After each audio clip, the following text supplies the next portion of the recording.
Usually like to give it a minute, make sure we're actually recording, and then clip all this off. But we're live as well, right? Yeah, we're live. Hello and welcome to the Legends of Tabletop podcast. I think this is episode 190, and I have with me Dr. Jim Davies. How you doing, sir? Hi, glad to be on the show. Hey, everybody. Thank you for coming on. For those unfamiliar, and we have a couple of viewers already, why don't you tell us a little bit about yourself? I'm Jim Davies. Today I'm a game designer. My day job is a cognitive scientist. I'm a professor at Carleton University up in Ottawa. But for the last several years, I've been working on this fantasy world and writing fiction in it. And this is my first role-playing game in it. And I'm working on a second. And it's a animal urban fantasy game. Sweet. And we'll be talking quite a bit about that. But how did you wind up in the field that you're in? What sort of prompted you to head in that direction? Well, cognitive science it's not super well known still, but it definitely wasn't super well known when I was in college back in early 90s. And I was taking classes in philosophy and psychology, and my major was philosophy and computer science. I love computer science. And I was talking to the chair of my department, and he asked me if I'd ever heard of cognitive science. And I hadn't. He lent me a book, and I went home and read it. And I don't remember what the book was actually, but it had a profound effect on me. And I had one semester to prepare for my future because I was already well into my the first semester of my senior year. So I had got an independent study and everything, and just tried to catch up and follow my career from there. That's how I got into it. Nice. Now, I thought I saw on one of your various postings, blog stuff, and everything. Do you do work with AI as well? Yeah, so my PhD is actually in computer science, specializing in artificial intelligence from the Georgia Institute of Technology. So I do artificial intelligence that's modeling human thought, and I focus on imagination. So getting computers to imagine visual scenes the same way people do. So we make computer models of how people imagine scenes and dream and that kind of thing. And we run the computer programs and see if it looks anything like human imagination. Interesting. This is how we get Skynet, right? I mean... Yeah, I actually think a lot about AI ethics too, and maybe it's maybe I read too much science fiction, but it seems to me that people who aren't worried about AI don't read enough science fiction.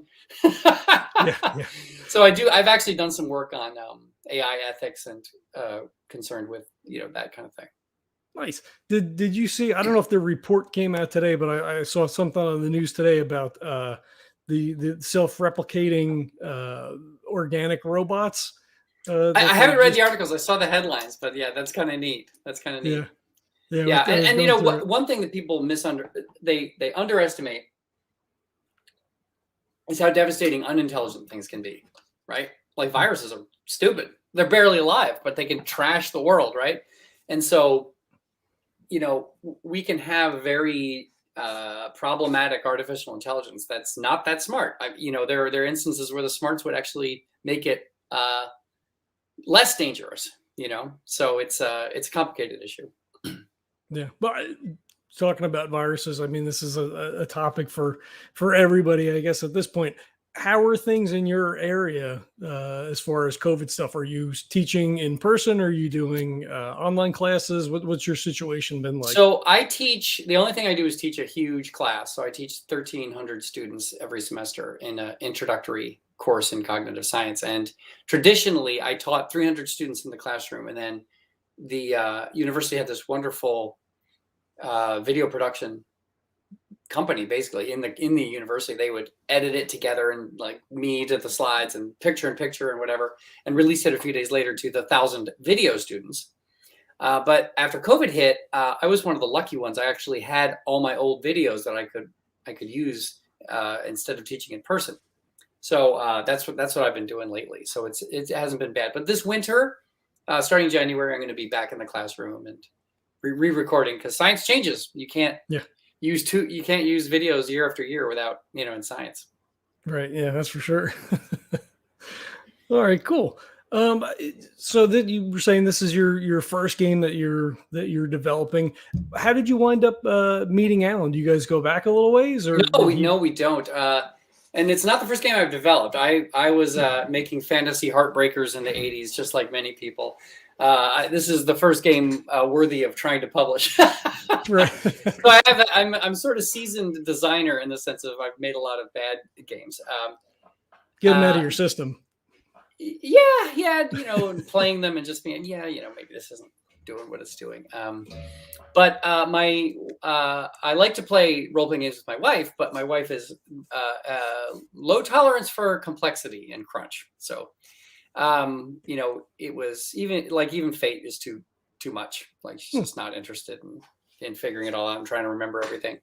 And so, we were trying to lean toward the simpler games, and we were watching The Rescuers Down Under, and we love the movie, and I said, would you like to play a game where you played mice saving children? She said, oh yeah, and that's what started the whole thing, like wanting to make a game that my wife would want to play, and it's got Rescuers vibes for sure.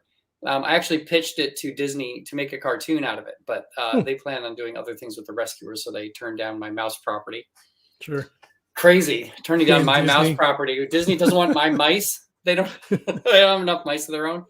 So I made the game, and I made it so that it was simple, and from there it grew into like fiction, and I'm trying to pitch television shows and other things based on the world. And then I got another game in progress that's based on a more complex version with a full spell thing for wizard birds. So right. But it's in the same world. The mice are there and everything. Okay. And how long would you say you were working on the game before you got it to the point where you're like, all right, I'm ready to go? A couple of years. And I took it to Metatopia, which is a fabulous role-playing game design conference, and play tested it there and talked to a lot of people. And I met Alan through a contact there. So I made a bunch of contacts in game companies like Magpie Games and Galileo Games. And they ultimately passed on the game, but Mark Diaz-Truman, who runs Magpie, sent it to a couple of people who thought might be interested. One of them was Alan, and Alan took to it right away. He really liked it and believed in it, and so we got this great illustrator, and now it's Kickstarted and funded. I'm happy to say. Yeah, fully funded. So that's great. And you're getting close to that first stretch goal, getting the hardcovers out. Oh, I'd love to see it in hardcover. I would love to see it in hardcover. Yeah. I think there's about 9 days left, right? So it's within 9 reach. days left. It is within reach, just like $700 away. Mm-hmm. That's cool. All right, I have to go back and edit. So you started the serialized fiction with Eve Pixie Drowner, which is a baller name because the Fae are super tough, right? I mean, if you can drown a pixie, then that's, kudos. So that her story started after you began developing the game and sort of delving into that world. Yeah, that's right. I like writing fiction for role-playing games because it helps me come up with ideas and eliminate bad ideas, right? But one day I just got inspired to write a short story about a mouse getting introduced. So let's give a little background of the game. The game, you play mice, like heroic mice, who work with an organization called the Mycenaean Council, and their job is, it's in a modern contemporary urban fantasy setting where magic is hidden, nobody knows it's there. A little bit like the World of Darkness with smart animals. And the Mycenaean Council's mandate is to save children from demons and fairies and other little nasties. So I wanted to write a story about a mouse who started off in the wild and only heard about the Mycenaean Council, and in trying to help one of the children in her campsite where she was scrounging for crumbs, protected the child from a pixie and was seen by a chickadee who flies off and tells the Mycenaean Council there's this hotshot mouse out in the Quebec woods, and they recruit her. So it's an opportunity to introduce the audience to the world of the Mycenaean Council through her eyes. And I wrote it kind of in a fever session flying to Oklahoma on the airplane. I wrote this story till my hand cramped, and then I submitted it to Altered Reality magazine, who publishes the serial, and she liked it so much. It's just a short story. she liked it so much. She said, I love it. Do you want to make it into a serial? And that was years ago. And it's been running for years now. Nice. Very cool. We got a comment here from Kevin. Oh, All that's right. nice. Thanks, Kevin. So does Eve appear in the game anywhere? I didn't notice when I went through the document, but does she show up as an NPC? So the Mycene Council is a organization that has chapters in all the major cities, but it's not a huge like top down. It's not like the Vatican or something. It's Sure. It's not like the Catholicism. So Eve is a persona who's in Ottawa, but I expect players are going to play in their home city. Sure. That's the idea. So it's fun to have to layer onto the city or the town a supernatural bent that everyone's ignorant of. So I don't really go into particular personas. I just say at every council headquarters there's somebody in charge, and there are some bird wizards around. And this is what I want people to create their own little city. Yeah, no, that makes sense. I love the Mycene Council. Like when I was going through, it was, that's so cool. Like it's just a clever, right? It's really neat. I like that. The name of it or the yeah. Oh the yeah, name. right. Yeah. So those of you who don't get the reference, it's a bit of a joke on the Council of Nicaea, which was the early Christian group that I think settled some disparate facts in ever branching Christianity at the time. But yeah, I thought it was funny. I try to put a lot of puns in the. I had this idea. I like puns, but I had this idea that animals like puns. So the Fairy and Monster Relocation Lobby is an organization of animals that don't like spirits being trapped in acorns forever. They think it's cruel and unusual solitary confinement.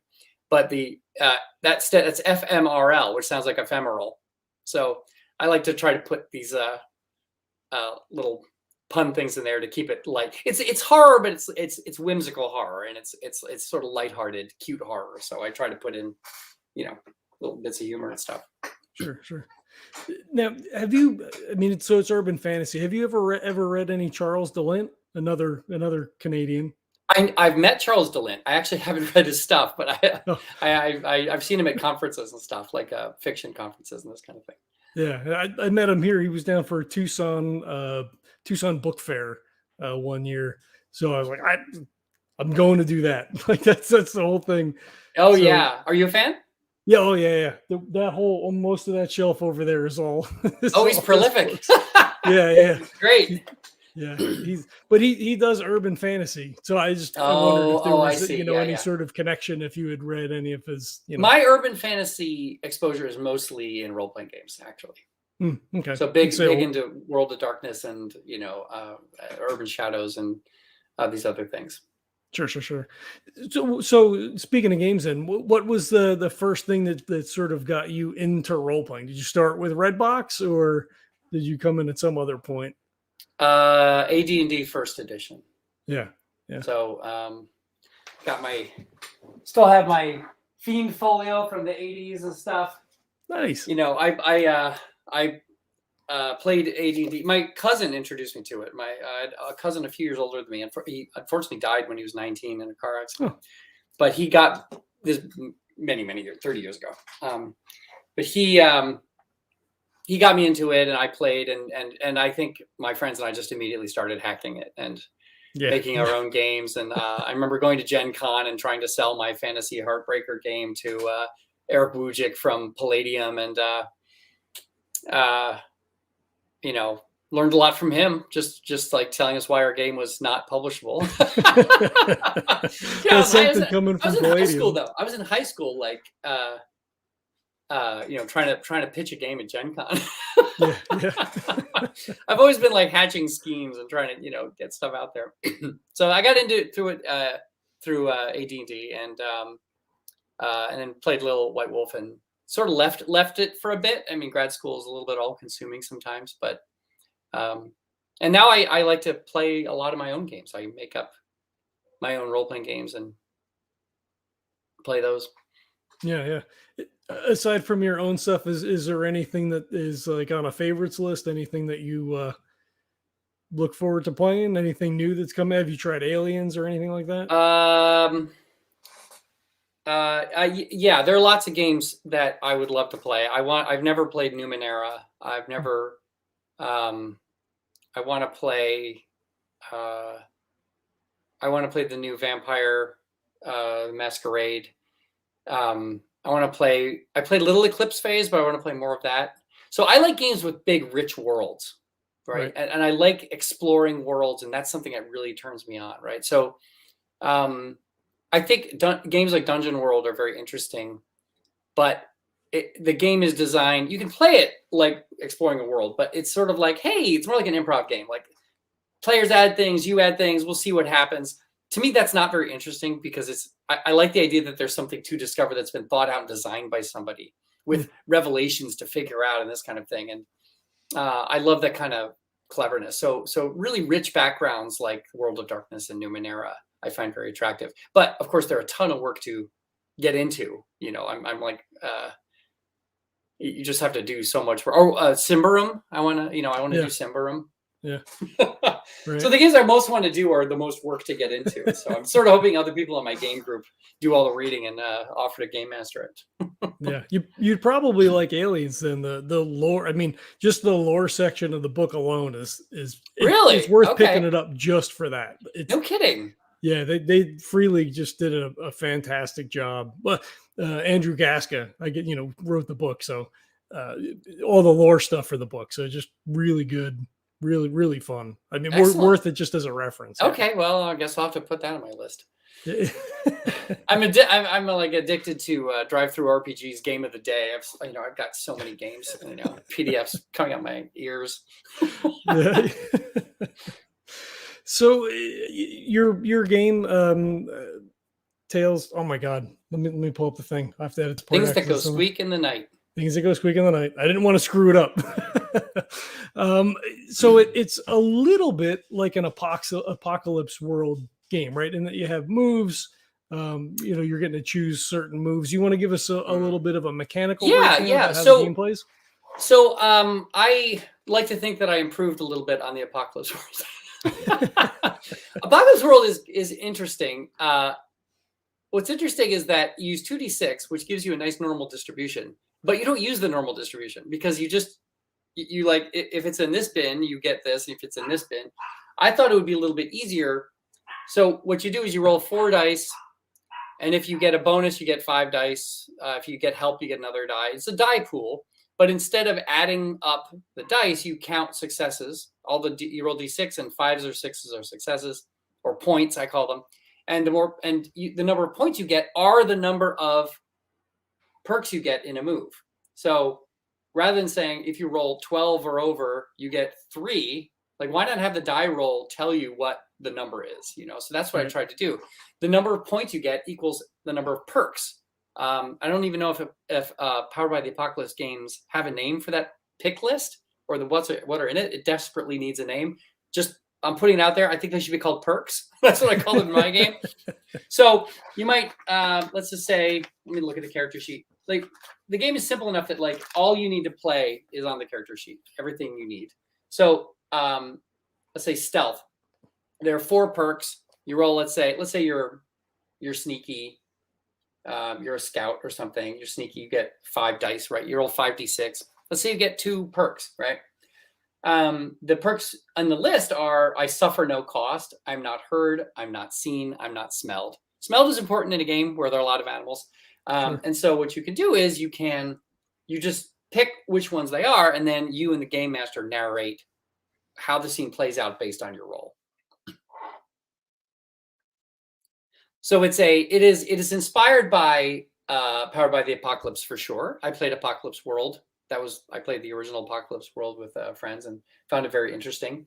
But added a dice pool system to it rather than adding dice with +1, 2, 3 or whatever. And I think it's interesting because it puts it on the player to decide, what your fate is going to be. Because, in combat, one of your moves is I suffer no harm. Mm-hmm. But you don't have to take that one. And it's interesting, what the player dynamic is. Do they choose, it's more important to defeat this enemy and not be heard? And, I sprain my wrist, I break an arm, right. whatever it is, right? Like it forces that on the player. Right. So the I combat, like the combat is very uncrunchy. So if you're really into, um, Dungeons and Dragons style or like Warhammer miniatures, this kind of thing, this game is not, it's not made for that.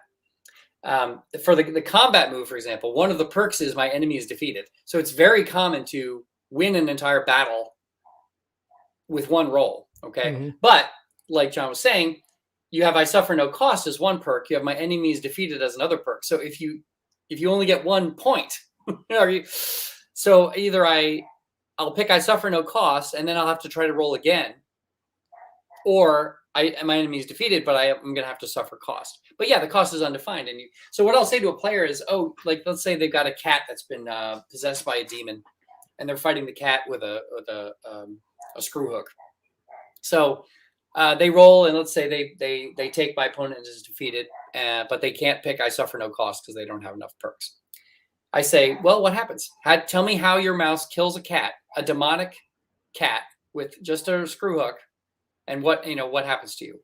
And it's really lovely because a lot of games don't really encourage that, especially. And I think that the crunchier games like Dungeons and Dragons or Shadowrun or something, it kind of, because the combat is so back and forth so many times, it's almost tedious to come up with, well, now I swing my sword this way and Yeah. But with this, it's like, I really like make it like a movie. Like, what happens? So you say, oh, well, I jump on the back of the cat and it squeals around and throws me, and I jump back on and I stab it through the head, and I lose my screw hook down the drain. That's my cost, so I don't have my weapon anymore. But the cat, is killed and vanishes in a poof of green mist. Right? It's great. Everybody's like all happy at the table and everything. And yeah, it was only one roll, or maybe it was like 2 rolls. But what are we here for, right? I'm here to have you live in like a Secret of Nim kind of rescuers with supernatural story. And I like to encourage that kind of like playful narrative. And kids are great at it. Oh yeah, for sure. Kids take to it right away. You ask like a 7-year-old kid, how can a mouse with some dental floss kill a wild boar? They'll come up with something. It'll probably be awesome. Yeah, for sure. Yeah, it's a really neat system. It reminds me a little bit of Mouse Guard in that, you have one, sort of active role, and everyone else is, sort of helping to participate in whatever that kind of role is. Which is obviously some different influences, which I like. It, it's narrative based, for the most part. You got more a narrative storytelling bent to it. Like I said, it's not quite as mechanical. It's not quite as crunchy. It's actually quite crunchy. I mean, I think it's neat. It's really neat taking positions and everything. I think I should talk a little bit about Mouse Guard just because I think it's the first thing that many people think of. But Mouse Guard, the world itself, the world of Mouse Guard, I think only mice, weasels, and like one other animal are sentient, and all the others are just like animals in our world. So in my game, they're all animals that are bigger than a bug are as intelligent as humans. Mouse Guard doesn't really have magic in it, I don't think.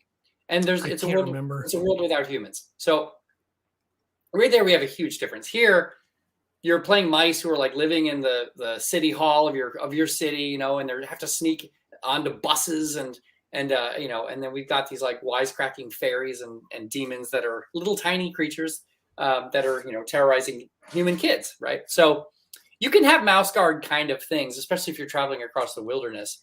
But you're dealing with a bunch of intelligent animals, and it's a world with humans that you're trying to stay secret from too. That's also a fun part of the game. Yeah, it's really neat. I'm really digging how smooth everything seems to play out, and it's pick up and play. Like it's low bar, it's low prep. You can get everything going in like about a half an hour. Adventures take according to the book like an hour and a half, maybe 2 hours. Pretty, and obviously you can do more complex adventures, but it's designed to be sort of a pick up and play one shot style of game. Yes, and I offer like a lot of tables to help you make an adventure. So the idea is that you could make an adventure for this in half an hour, and I don't know if can the people seeing this? I know people seeing it live will be able to see what's in the chat, but will people later be able to see? It'll on YouTube, sure. Yep. Oh, I don't seem to be able to chat. Oh, you only have the private chat. If you have something, I can throw it on screen share if you want to share a screen. No, that's okay. It's just Okay. that it's linked to the Kickstarter, but there's a website that has procedural generation of adventures. So I did a little programming and made so you can actually just reload the web page over and over again and get a brand new adventure for the mice to go through. So yeah, it's intended to be pick up and play. I think we have a question. We do have a question. I will throw it up on the screen from Nicole. Nicole LaFleur, I have a question for those who are not usual gamers but love board games. Is it going to be easy to learn to play as a family? So if you've played role-playing, if anyone in the family has played role-playing games before, it should be pretty easy.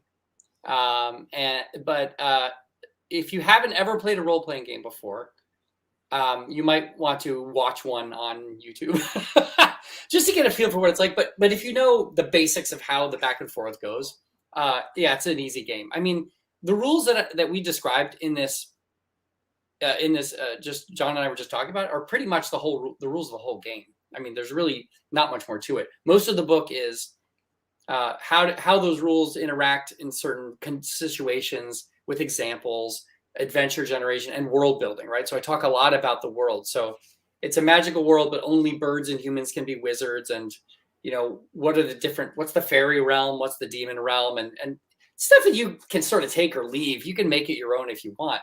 But a lot of the book is that extra color and stuff because the rule set is kind of simple. I mean, we didn't release a quick start, partially because if you have the character sheet, you almost have the game. Right.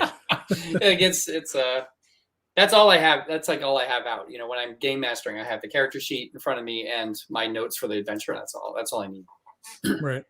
And we should say then, so, you know, you have up to four players. Each player is going to have to play a separate class. So you've got a warrior and a shaman, diplomat and scout. Yeah. And a scout. So they each, you know, fulfill a different role. Mm-hmm. You know, for things that are simple, if Mouse wants to jump up on a chair or, you know, scurry up a tree or whatever, there's not even any rolling involved, right? You're just collaboratively telling a story about, you know, what your mice are doing. Right. But then when you come to a critical point where there's, you know, I forget what terminology you use in the book, but, you know, when you're at the point where you want to do something difficult, then you're going to roll 4d6, you know, 5s and 6s are going to be successes. Mm-hmm. And then you'll be able to choose from a list of moves that the mouse is able to do depending on what the circumstances. If it's combat, you know, it'll be combat related. If it's you know, scout trying to sneak, it'll be sneak related. Mm-hmm. So it's all pretty simple. It's all pretty straightforward. But, you know, as Jim was saying, you know, if you don't have any experience with a role playing game, there might be a little bit of a hiccup just trying to, you know, gel with the concepts that are presented. But it's all pretty straightforward. Yeah, and in a game without I've learned recently making this follow-up game that making a game without spells is 15 times harder, 15 times easier than making a game with spells. So, but I found with lots of playtesting that just these handful of moves: combat, stealth, read person, stunt, investigate, manipulate, and then I have resist magic, which rarely gets used. But you know, just those like handful cover almost anything anyone's ever wanted to do. Right. Yeah. And throughout all this playtesting, I was a little concerned about that. But it turns out almost anything you want to do is one of these things. Right. Nicole says, sounds great. We're adventurous. Can't wait. I'm hoping you will put out a YouTube video demonstrating a group setting up and playing around. Yeah, I'd like to do that. In fact, Friday I'm playing with some people in England. And I can't stay up late. I'm up at like 4 or 5 in the morning. So I can't game when a lot of people can, but I found if I game online with people in England, I can do it in the afternoon when they're like just finishing dinner. So if they're willing to record it, I might have a recording of this by the weekend even, which would be nice. Exciting. That's cool. My buddy Kevin, he's in the UK. So when we play, it's, you know, a little bit later than this normally. and it's like 2 a.m. for him. And he's like, Oh, everybody's asleep by the time we get done. Then I just go to work. It's fine. It's like, that's rough. yeah, I can't do that. I'm getting up at 2 a.m. Yeah, I get up like 4:30 too, so it's rough. We get a late game night and it's like, Oh yeah, work. yeah. Right. Oh, we've got a volunteer here. Rebecca says she wants to volunteer for a family demo. That'd be great. I'd like to meet Rebecca. That's cool. So I thought it was interesting that you had a 4-player cap along with the Grand Mouse or the GM. What was the thought behind limiting that to just that 4? So a couple things. One is that there are 4 classes, and the game can be played one-on-one. Like I played many, many times just with my wife. And you're rolling 4 dice with 5 or 6 as being successful means that you have an 80% chance of doing anything at any moment. So it's a game that rewards bravery and nutty plans. And even a single mouse can like do a lot. These are elite troops here. These agents are elite mice. Don't get me wrong. But there's a mechanic of help whereby for every character helping, you get another die. Okay, so if you're engaged in combat, if it's the big boss battle at the end or whatever, if you've got 4 characters, let's say you've got a warrior who's using combat.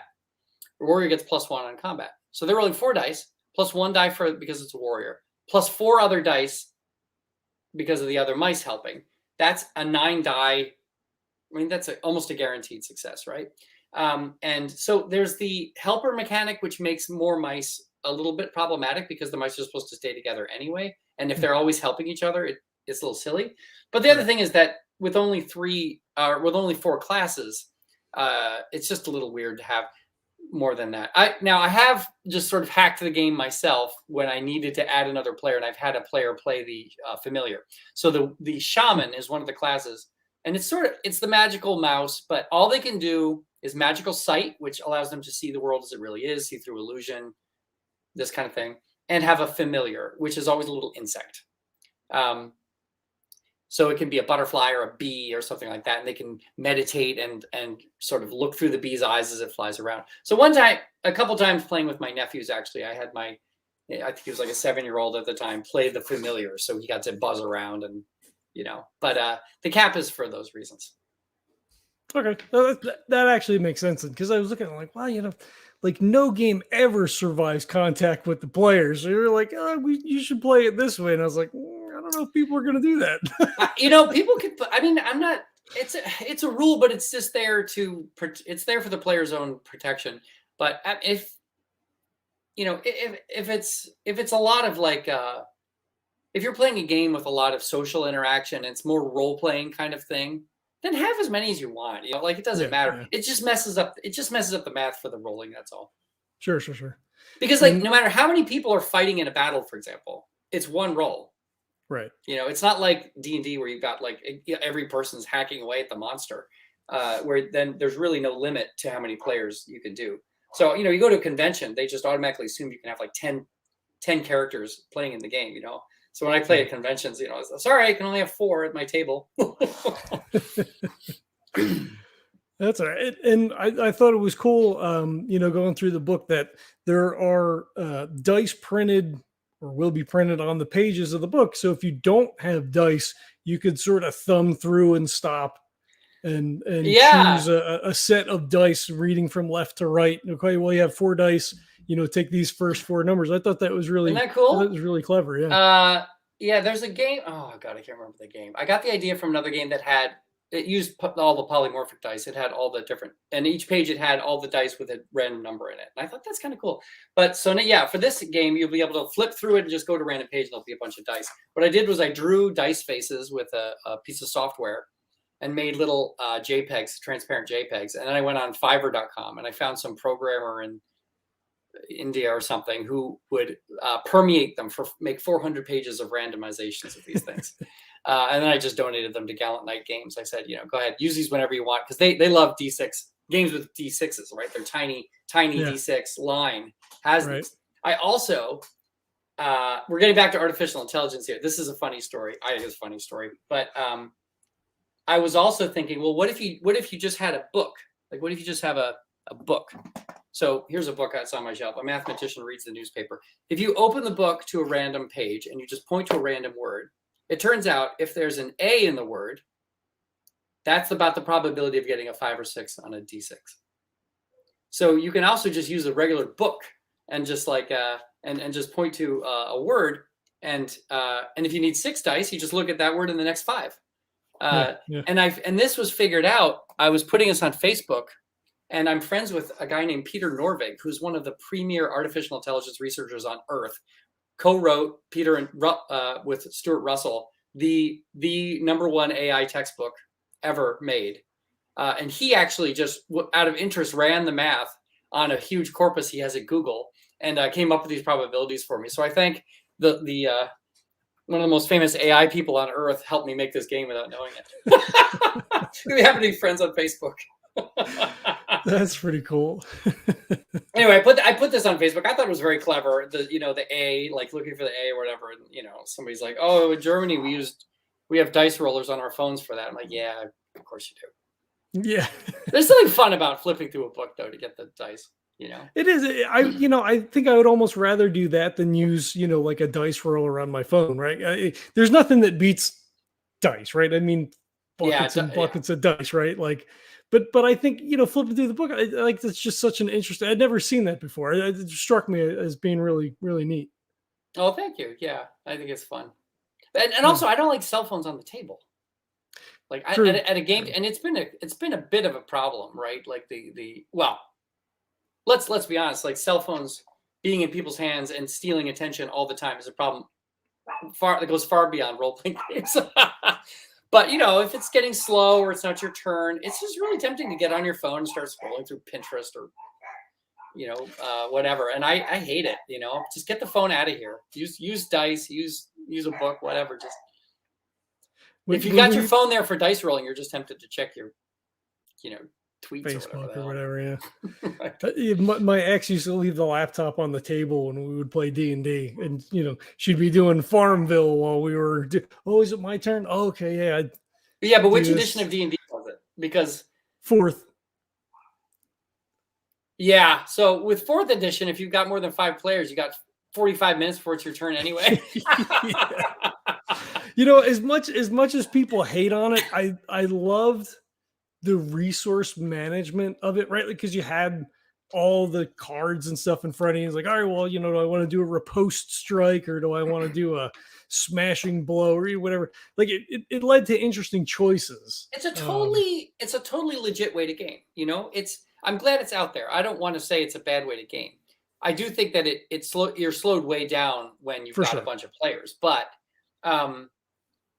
I think D&D is still kind of true to its wargaming roots and its miniatures roots, which is it's like resource management and tactical, and you're working the rules to make things happen. And I think it's great. I think it's fun. I like it, but this game is not that, right? This game is a different. Yeah. So my game's different, and if somebody wants to make a 5th edition version of Mycenaean Council, let's talk. But I'm sure somebody's probably already thinking about it. There's a 5e hack for everything. Well, 5e is popular. We'll see how popular my game is. That's the other aspect of it. Hey, fully funded, so it's at least as popular as to see print, which is it's so nice to see that like there are 250 people who want to buy the game without reading it. I mean, it's really encouraging, and I'm just totally thrilled. Yeah, hey, I got something to talk about, if I may. Something I'm very proud of. So this is getting into urban fantasy.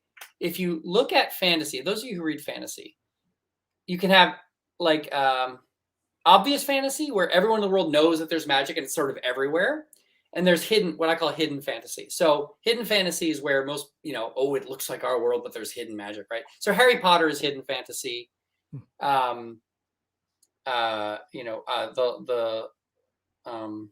that? Laurel K. Hamilton. they're like vampires are out in the world.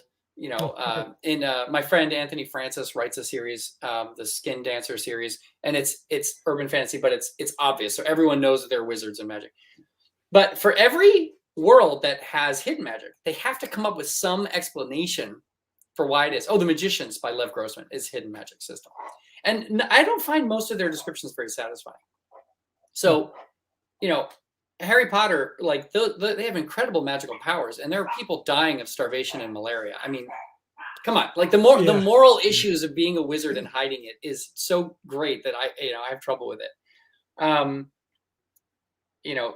They say they get burned at the stake or whatever. But anyway, World of Darkness has wonderful, wonderful creative ways to hide it, right? So in the original Werewolf, they had the veil where people would hallucinate that they saw something else, and vampires know they'd get killed, so they have to do it, and the changelings had their own. Anyway, I came up with my own. So in this world of the mice, there's something called a mundane backlash, and this is I don't explain in the books where it comes from. I have an idea of where it comes from, but basically, if someone doesn't believe in magic, if they see something magical, then they can change the reality to be more like what they thought it was. So if let's say there's an ogre, like a big 14 foot tall, hideous, tusked ogre. It knows there's a mundane backlash. So it hides. It hides in the woods. And if anyone sees it, it could die. It could literally vanish if somebody who really doesn't believe in magic sees it.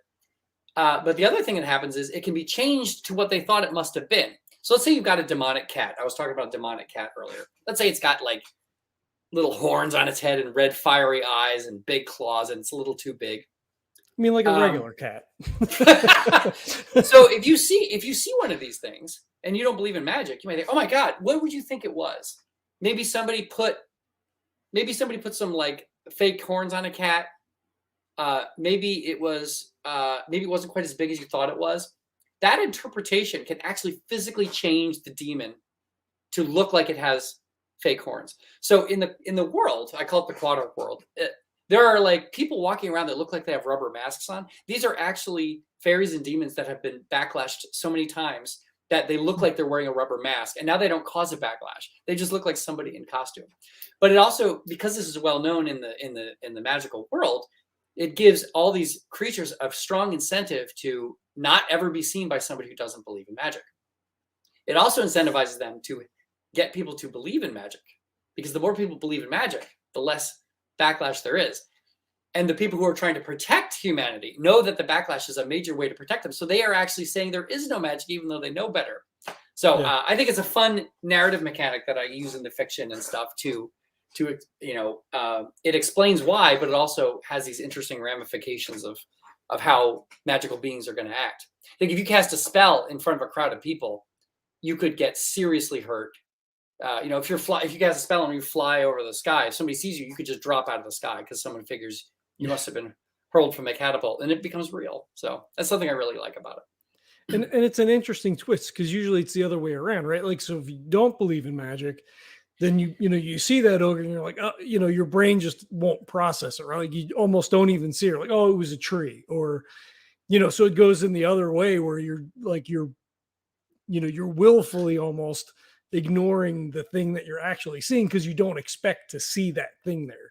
So it's an interesting twist. Yeah, right. And in my next game, right, where you can play humans and birds and stuff that are wizards, if you talk to somebody about the horrors you've seen, you might, if they believe you, they're actually at risk, because there are monsters who can detect whether you believe or not. And if you suddenly believe in magic, a monster might show up at your door and start taking advantage of you. Like they, and you can't tell anybody, or else you're going to put them in danger. I think it's a very insidious, horrific, psychological twist on things. Yeah, no, I like that. And the new game, you said it's going to be compatible. Is it going to use sort of the same base system? Oh God, no, it's not compatible at all. It's not same, compatible. Okay. It's the same world. Yeah. Okay. So it's like the Middle Earth role playing and the One Ring. They're not compatible, but they're about Middle Earth. So, gotcha. But no, this game is it's called Beaks, Wings, and Magical Things, and you can play wizards and wizard birds and wizard humans and everything. And there's a whole spell mechanic, and yeah, it's more crunchy. It has to be, and it's for different kinds of stories. Okay, cool. And let me grab the artist's name here. I don't want to mispronounce. Nick Giacondino. There you go. Very Nicolas cute. Giacondino. Yeah, very cute art. Very emblematic of the theme. I'm on the Kickstarter page. The evil crow necromancer raising his undead rat. It's such a great piece. He's so great. He was busy for a while, and I was like looking at other artists. I'm like, no. And Alan said, "Look, if you really want Nick, you can have Nick. It's just going to take longer." I'm like, "I want Nick," and so I think he did a fabulous job. And he's illustrated a couple of Gallant Knight games before, and I think he's great. But that crow necromancer, this is one of the fun things about having a world with animals, is that you might encounter a ghost, but it might be a ghost of a chipmunk. Yeah. Right? There are undead, but it might be an undead duck or a squirrel or something. It's just kind of a fun twist on, when you think of ghosts, you usually think of human ghosts, but why not rattlesnake ghosts? Why not, Dick and ostrich ghosts or whatever? Right. Well, you can have them in my world, but if they show up, they might get killed by the mundane backlash. So be careful. We got another question from Rebecca here. Yes. So about ages. So I've played it successfully with people as young as 7. I think the game master should probably be 14 or older. But I've played it with lots of little kids, and they're good at it. I mean, this kind of thing, if they can understand the rescuers, they can play this game. Sure. But game mastering a game, it just takes it's a little bit more intellectually involved. So I think 14 is decent, unless they're very precocious. Right. And you do have some examples in the book too, paragraph or two of, what a typical adventure, should look like. So it gives, a jump in, right, for someone to go, okay, these are how these adventures are designed for this game, and it's obviously not super complicated, so it's gives a good guideposts to right. And I can explain what it's typically like. So you're typically starting off at the Mycenaean Council headquarters, and you hear from some animal that there's a kid in danger. You have to get to the location, figure out what the problem is, and resolve it, right? So it's usually finding a fairy or finding a demon. You have a couple magical items like magical dust that'll make things be revealed, or acorn traps to trap spirits or whatever. And it's, it can be done in about an hour and a half. More complicated stuff is totally possible. But another thing I'm proud of is in the book is that I have sample adventures, but they're of increasing complexity. So because the world is complex, I like complex worlds. It starts off with just basically that, like there's a monster in a kid's house, go fly on a bird and get there and kill it, right? And you give the players enough information to be able to, about the world, to be able to do that adventure. And then I suggest you stay at that level until you feel that they're ready for a little bit more richness. For a little kid, that might take a long time. It might take till they get a little bit older. For adults, it might be the next game session. And then I tell them a little bit more about the world. And then I have another sample adventure that takes advantage of the knowledge, right? So I think I have like 3 or 4, I can't really remember, sample adventures that are of increasing depth into the world to sort of scaffold the players to get used to it over time. So you don't have to read a huge book of lore to know what the hell, which is a problem I find with like White Wolf games or whatever. I played a vampire the Masquerade 20th edition and with some guys on Discord, some people on Discord, and they said, well, you got to read the whole 600-page book and your clan book just to start. Like, yeah, okay. Yeah, and I think they redid all of their lore with the 20th edition, right? I think they changed a lot of the original. It's less apocalyptic. Like the original World of Darkness, I think ended actually. Like, but so yeah, they made it darkness and yeah. Well, then there's the new, but yes, there's like 4 of them now. Yeah. But you got to make money. I mean, this is the thing about role playing. I mean, we can scoff at this stuff, but like these game companies, the thing about a role playing game is you can buy one role playing game for $20, $30, $60, and play it for the rest of your life. Yeah. And the company gets no more money out of it. So, can we blame them for putting out endless supplements and new versions and whatever? You can still play the old one. Go ahead. But yeah, they got to make money. So that's what I tell myself when I'm spending too much money on drive-through RPG, filling my hard drive with games I'll never play. Is that I'm supporting something I think is really great. That's not easy to make money on. Yeah, well, that's for sure. Well, and that's the thing, right? I mean, it is, you sell one GM's guide, maybe 2 players handbooks for a table, and the money really comes in all the supplements and all the adventures and the stuff that supports, the base, the core game. Because it's, if you're not WotC or Chaosium or Shane Hensley's the Savage Worlds Pinnacle Entertainment, like there's just not a ton of money in it, right? Yeah, like, but even Dungeons and Dragons is a tiny slice of WotC, and like I think it's barely making enough money to justify its existence. Like this is not a high income field. Yeah, sure. I'm lucky enough to have a day job. It's Alan's doing it full time. Like my publisher he's a full time game designer. So hats off to him. Like he gave up a job to do his art full time, and I don't know what he's making, but it's a tough market. So I have a lot of respect for him. It's a tough road to hoe for sure. But you do the thing that you love, right? And you hope that people respond to it and they react to it. We're here on Legends all about supporting indie creators and trying to get indie voices out and play something other than D&D. Play things that go squeak in the night. Play things that go squeak in the night. Yeah. Core and all these other games. There's such a huge variety of games out there. Weird little indie things for all different kind of niches. There's a game for everybody out there to be played. And D&D, God bless it. Like it's the thing that brings a lot of people in and has for 30 or 40 years or however long it's been. But and given how complicated it is, it's surprising. It's actually surprising to me that it's so many people's first game, because it is not a simple game. It's maybe I'm an old man, right? So like I see people post like, fifth is so complicated, and I'm just like, wait, what?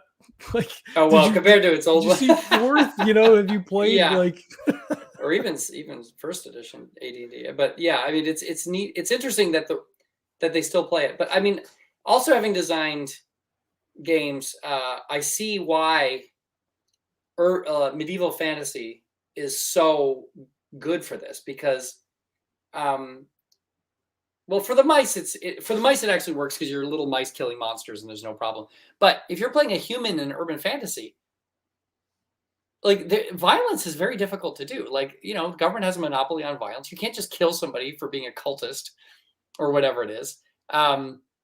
So it ends up being a lot of, like, for Call of Cthulhu and other like modernish games, it ends up being very investigative, and you can't really have a crawl through a dungeon where you're just like hacking things the whole time.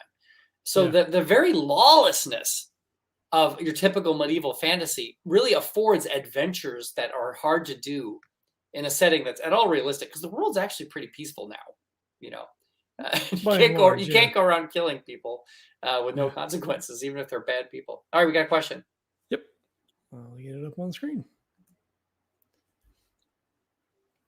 You mean an actual die, like a physical die? Oh yeah. Okay, so we discussed this. So the publisher and I discussed this, and we were thinking of making it a stretch goal, but apparently custom dice aren't selling quite as well as they used to.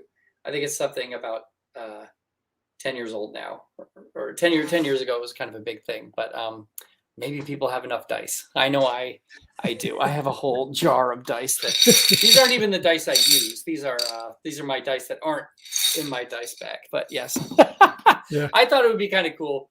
Right now I'm happy with the stretch goals. Hardcover, a little ribbon, I think that's great. Well, and being industry adjacent, as a podcast, like I like to see those sorts of things that put quality back in the book, not necessarily like give me 400 things that are going to cost you a fortune so you don't make any money. Give me better paper, give me a Right. hardcover, full color illustrations, pay yourself more money, right? Like for me, those are the things that add value, not only to the product, but to give back to the creator, to be like, you know what, I'm Yeah. going to pay the artist more money. Right. I'm going to pay myself a little bit more money because this is Right. a lot of work, And I have to say, like, I'm so glad it got funded because of COVID, there's a worldwide paper shortage. And if this was a non-COVID time, the goal to just get the soft cover would have been the hardcover stretch goal. Yeah. But it's just, it's in some ways not a great time to be trying to get a role-playing game published, because just paying for paper, is hard right now, Yeah. Everything's crazy So right makes now. me extra happy that it's funded. Yeah. So I do have to go. I do have to go in like 2 minutes. Oh, all right. Well, then we'll wrap things up then. Do you have anything else that you would like to plug, mention, anything that we missed? Check out the Kickstarter page. I'm sure it'll be in your show notes there. Links And in the show notes. if you want to read fiction, it's free online. Eve Pixie Drowner and the Mycenaean Council at Altered Reality Magazine.